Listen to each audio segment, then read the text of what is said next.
ইতিহাস গড়লেন বাংলাদেশে জনাব তারেক রহমান। চীন মন্ত্রী সম্মেলনে নিজের সহধর্মিণী তার ডক্টর জুবাইদা রহমানকে নিয়ে তিনি নিজেই গাড়ি ড্রাইভ করে বাংলাদেশের প্রধানমন্ত্রী সচিবালয়ে তিনি বক্তব্য দেওয়ার জন্য যাচ্ছিলেন। এই দৃশ্য সারা বাংলাদেশে সামাজিক যোগাযোগে ভাইরাল হয়ে গেছে। তারা অনেক দেশের মানুষেরা মন্তব্য করতেছেন, যেমন একজন দায়িত্ববান এদেশের রাষ্ট্র প্রেসিডেন্ট, তেমন দায়িত্ববান তিনি একজন স্বামী হিসেবে স্ত্রীর দায়িত্ব পালন করে।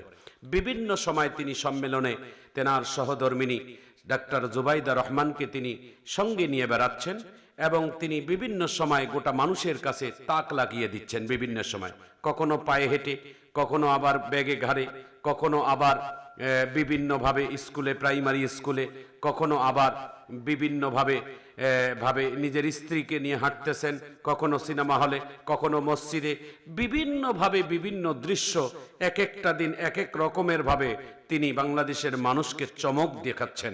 ভাইয়েরা আমার, বন্ধুরা আমার, রাষ্ট্রনায়ক, রাষ্ট্রপ্রধান তো এমন হওয়া দরকার যেমন জনাব তারেক রহমান দেখাচ্ছেন, যিনি গাড়ি বহর বাদ দিয়ে নিজে পায়ে হেঁটে সচিবদেরকে নিয়ে, মন্ত্রীদেরকে নিয়ে, তারা ঊর্ধ্বতম বাংলাদেশের কর্মচারীদেরকে নিয়ে তিনি পায়ে হেঁটে অফিসের কাজ করতে যাচ্ছেন। ভাইয়েরা আমার, বন্ধুরা আমার, জনাব তারেক রহমান আসলে তিনি একজন অসাধারণ বাংলাদেশের একজন প্রেসিডেন্ট, বাংলাদেশের একজন সরকার। তার ব্যবহার, তার কথায় মানুষ ধীরে ধীরে তার প্রতি মুগ্ধ হতে যাচ্ছে। আলহামদুলিল্লাহ, আমরাও গর্বিত, আমরাও অহংকার করি যে এরকম একটা বাংলাদেশের প্রধানমন্ত্রী পেয়ে আমরা আল্লাহ তাআলার কাছে শুকর করি। তবে একটি কথা বলবো জনাব তারেক রহমানকে, যে জনাব তারেক রহমান, আপনার পিতা রাষ্ট্রপতি শহীদ জিয়াউর রহমান, তিনিও এদেশের মানুষের ওলামাই কেরামের একজন সম্মানিত ব্যক্তি। আপনার আম্মা বাংলাদেশের তিনবারের সাবেক প্রধানমন্ত্রী, তিনিও কিন্তু এদেশের ইসলামের জন্য অনেক ভূমিকা রেখে গেছেন। কিন্তু আপনার দলের অনেক এমপি মন্ত্রীরা এখনই শুরু করেছেন ইসলাম বিদ্বেষী কিছু কথাবার্তা। যেমন কিছুদিন আগে একজন নেত্রী ছিলেন আপনার দলের, যার নাম নীলুফার চৌধুরী মনি, তিনি এই ইসলামের স্তম্ভ, 5টা স্তম্ভের মধ্যে জাকাত নিয়ে তিনি এমন একটি কটূক্তিক বক্তব্য দিয়েছেন যে জাকাতের সাথে তিনি চাঁদাবাজির তুলনা করে বলছেন যে জাকাতের থেকে চাঁদাবাজি অনেক ভালো। তার আগে মাননীয় মহান জাতীয় সংসদের মধ্যে আর একজন এমপি তিনি বক্তব্য দিতে গিয়ে তিনি এইভাবে বলেছেন, আল্লাহ এবং রসুল আমি মানি না। ভাইয়ারা আমার, বন্ধুরা আমার, তার নাম ফজলুর রহমান, বীর মুক্তিযোদ্ধা নিজেকে ভাবেন। ভাইয়ারা আমার, বন্ধুরা আমার, আমরা স্পষ্ট করে জানিয়ে দিতে চাই, আমরা জনাব তারেক রহমানকে ভালোবাসি। তারেক রহমানের ভালো কাজগুলোর প্রশংসা আমরা বিভিন্ন কোরআনের মাহফিলগুলোতে আমরা প্রচার করে দেই।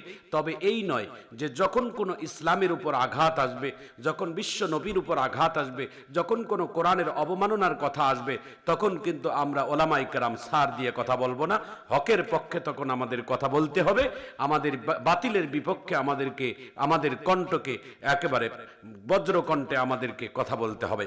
ভাইয়েরা আমার, বন্ধুরা আমার, জনাব তারেক রহমান আজকে সেই প্রটোকল নিয়ে যখন নিজের গাড়িতে নিজের স্ত্রীকে, নিজের সহধর্মীকে নিয়ে যখন তিনি সচিবালয়ে বক্তব্য দেওয়ার জন্য যাচ্ছিলেন, আমরা এই দৃশ্য দেখেছি যে পিছনের মধ্যে একটা অ্যাম্বুলেন্সের আওয়াজ। একজন অ্যাম্বুলেন্সের আওয়াজ শোনা মাত্র একজন দায়িত্ববান প্রধানমন্ত্রী, একজন সুযোগ্য প্রধানমন্ত্রী, বাংলাদেশের তিনবারের সাবেক প্রধানমন্ত্রী সুযোগ্য সন্তান, শহীদ রাষ্ট্রপতি জিয়াউর রহমানের সুযোগ্য সন্তান জনাব তারেক রহমান, বাংলাদেশের প্রধানমন্ত্রী, নিজের গাড়িকে ব্রেক করে পিছনের অ্যাম্বুলেন্সের রোগীকে যাওয়ার জন্য তিনি ব্যবস্থা করে দিয়েছেন। প্রিয় ভাইয়েরা আমার, প্রিয় বন্ধুরা আমার, এমন দৃশ্য দেখে বাংলাদেশের মানুষ তার জন্য প্রাণ ভরা, তেনার জন্য প্রাণ ভরা দোয়া করতেছে। অহংকার, গর্ব, 2 দিনের জন্য অহংকার গর্ব করে কি হবে? দুনিয়াতে কি এমন আছে অহংকার করার মতো? আল্লাহ তাআলা পবিত্র কোরআনুল কারীমের মধ্যে বলছেন, লা তামশি ফিল আরদি মারহা ইন্নাল্লাহা লা ইউহিব্বু কুল্লা মুখতালিন ফাখুর। আল্লাহ তাআলা বলেন, এই পৃথিবীতে উদ্ধতভাবে বিচরণ করো না, নিশ্চয় আল্লাহ তাআলা কোনো উদ্ধত অহংকারীকে পছন্দ করে না। যারা অহংকার করে তাদেরকে আল্লাহ তাআলা কখনো পছন্দ করে না। আল্লাহ তাআলা কোরআনে আল্লাহ তাআলা আরো বলছেন, ওয়াকসিদ ফি মাশইকা ওয়াকদুদ মিন সাউতিকা। আল্লাহ তাআলা সংযত কদমে চলাফেরা করো এবং তোমার কণ্ঠস্বরকে নিচু করো। যারা যারা সংযতভাবে মানুষের সাথে ভালো আচরণ করে, যারা মানুষের সাথে ভালো ব্যবহার করে, এটা হচ্ছেন আল্লাহ তাআলা তাদের ব্যাপারে বলেছেন এটা একটা উত্তম চরিত্র হিসেবে বিবেচিত। প্রিয় ভাইয়েরা আমার, প্রিয় বন্ধুরা আমার, নবী করিম সাল্লাল্লাহু আলাইহি ওয়াসাল্লাম তার চরিত্রে ছিলেন হুসনুল আখলাক, উত্তম চরিত্র। ওয়া ইন্নাকা লাআলা খুলুকিন আযীম, ওয়া ইন্নাকা লাআলা খুলুকিন আযীম। আল্লাহর রাসূলের চরিত্র দিয়ে, ব্যবহার দিয়ে পৃথিবীর মানুষদেরকে তিনি বিজয় করেছেন, ইসলামের পতাকাকে উঠিয়েছেন। মহানবী সাল্লাল্লাহু আলাইহি ওয়াসাল্লামের কাছে একজন মেহমান আসছিলেন, ইহুদি মেহমান, ইহুদি অমুসলিম। আল্লাহর নবী তাকে থাকার ব্যবস্থা করে দিয়েছেন, তাকে খাবারের ব্যবস্থা করে দিয়েছেন। প্রিয় নবী মুহাম্মদ সাল্লাল্লাহু আলাইহি সাল্লামের তার জন্য নিজের হাতে বিছনা করে দিয়েছেন। সকালবেলা ইহুদি যখন চলে গেছে, রাত্রের বেলা তিনি ওই বিছনার মধ্যে তিনি পায়খানা করেছেন, তিনি ময়লা করে গেছেন। আল্লাহ রসুল সাল্লাল্লাহু আলাইহি সাল্লাম সকালবেলা উঠে মেহমানের ময়লাকে নিজের হাতে পরিষ্কার করতেছেন আর বলতেছেন, আহ, মেহমানটা না জানি রাত্রে বেলা কতই কষ্ট হয়েছে, মেহমানটার না জানি কতই কষ্ট হয়েছে যে এই মেহমানটা রাত্রের বেলা বিছনা থেকে উঠে যেতে পারে নাই। আর চুপ করে পাশ থেকে ওই ইহুদি দেখতেছেন রহমাতুল লিল আলামিন আমাকে তো গালি দিচ্ছেন না, আমাকে তো রাগ করতেছেন না, আমার উপর তো মন খারাপ নাই, বরং আমার উপর অনুতপ্ত হয়ে আল্লাহ তাআলার কাছে শুকর করতেছেন, আল্লাহ আমি মেহমানের খোঁজ খবর নিতে পারি নাই, এই জন্য তুমি আমাকে মাফ করে দাও। রহমাতুল লিল আলামিনের এমন আদর্শ, এমন উত্তম ব্যবহারে ওই ইহুদি এসে প্রিয় নবীর কাছে এসে তিনি আবারও এসে কালেমা পড়ে মুসলমান হয়েছেন। সুবহানাল্লাহি বিহামদিহি। তার এই উত্তম চরিত্র আর উত্তম ব্যবহারে রহমাতুল লিল আলামিন বিশ্বনবী মুহাম্মদুর রাসূলুল্লাহ সাল্লাল্লাহু আলাইহি ওয়াসাল্লাম তিনি মসজিদে নববীর ভিতরে বসা। একজন ইহুদি এসে আল্লাহর নবীর সামনে এসে মসজিদে নববীর বারান্দায় পেশাব করতেছিলেন। নবীর একজন সাহাবী হযরতে উমর রাদিয়াল্লাহু তাআলা আন আল্লাহর নবীকে ডাক দিয়ে বলছেন, দেখছেন নবী কত বড় বেয়াদব ইহুদি, আমাদের ইবাদতের জায়গা আল্লাহর ঘর মসজিদে নববীর বারান্দায় পেশাব করে, আপনি অনুমতি দেন আমি একে এই মুহূর্তে হত্যা করে ফেলবো। আল্লাহর নবী বলছেন, উমর, সব জায়গায় মাথা গরম করা যায় না, আমি নবী যেখানে আসি সেখানে তুমি বিচার উঠিয়ে নিতে পারো না, আমি নবীকে দেখতে দাও তো দেখি আমি লোকটা কি কারণে পেশাব করলো। আল্লাহর পয়গম্বর মুহাম্মদুর রাসূলুল্লাহ বলেন সাল্লাল্লাহু আলাইহি ওয়াসাল্লাম, তিনি এসে আল্লাহর নবী সেই ইহুদির কাছে এসে বলছেন, ভাই এটা তো আমাদের ইবাদতের জায়গা, এটা আমরা রবের ইবাদত করি, এটা মুসলিম উম্মার জন্য একটা ইবাদতের জায়গা, এই জায়গায় তুমি কেন পেশাব করলা? এটা তো পেশাবের জায়গা নয়, তুমি পেশাব করলে আমাদেরকে বলতে আমরা তোমাকে পেশাবের জায়গা দেখিয়ে দিতাম। ইহুদি আল্লাহর নবীর চেহারার দিকে তাকিয়ে আছে। আল্লাহর নবীর নুরানি চেহারা, যার দিকে একবার তাকাইলে দ্বিতীয়বার দেখার মন চায়। সুবহানাল্লাহ। রহমাতুল লিল আলামিনের যেমন নুরানি চেহারা, তেমন তার উত্তম ব্যবহার, যেমন তার ব্যবহার তেমন তার আখলাক, তেমন তার চরিত্র, সবকিছুই মহা সুন্দর। দুনিয়ার কোন সুন্দরের কাছে আল্লাহর নবীর তুলনা হয় না। আল্লাহর নবীর দুনিয়ার কোন সৃষ্টির সুন্দরের কাছে আমার নবীর তুলনা হয় না। আমার নবী সকল সুন্দরের থেকেই মহা সুন্দর।